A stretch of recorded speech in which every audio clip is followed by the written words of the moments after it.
తీర్చాడు లండన్ నౌకాయాన దూరమైన ఆ పథకాల నుండి యెహోవా వారిని కాపాడి బ్రతికించాడు. భూమి మీద వారి గర్జనలను వారి శత్రువుల శకునము వారిని అపహరించాడు.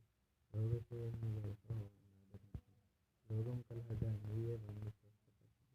యెహోవా నీ దృష్టి ఎదుట నేను పాపం చేస్తున్నాను, నన్ను కరుణించము, నా ప్రాణాన్ని స్వస్థపరచు అని మనవి చేస్తున్నాను. అయితే నా శత్రువులు నాకు సమీపించు, వాడు ఎప్పుడు చచ్చును, వాని పేరు ఎప్పుడు మాసిపోనని చెప్పుకొంచున్నాను.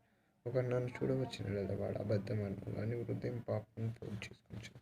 వాడు బయలు వెళ్ళి వీధిలో దాన్ని పలుకుచున్నాడు. నన్ను ద్వేషించు వారందరూ కూడి నా మీద గుసగుసలాడుచున్నారు. నశింపజేయాలని వారు నాకు కీడు చేయని ఆలోచించుచున్నారు. కుదరని రోగం వానికి సంభవించినది, వాడి పడక విడిచి తిరిగి లేవడని చెప్పుకుంటున్నాను. నేను నమ్ముకున్న నా విహితుడు నా ఇంట భోజనం చేసేవాడు నన్ను తన్నుటకై తన మడిమెనెత్తును. యెహోవా నన్ను కరుణించి లేవనెత్తును. అప్పుడు నేను వారికి ప్రతీకారం చేసేదను. నా శత్రువు నా మీద ఉల్లసింపక చూడగా నేను నీకు ఇష్టడనని తెలియనాను.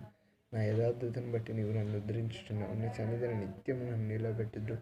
ఇశ్రాయేలు దేవుడైన యెహోవా శాశ్వత కాలం నుండి శాశ్వత కాలం వరకు స్తుతింపబడును గాక. ఆమేన్.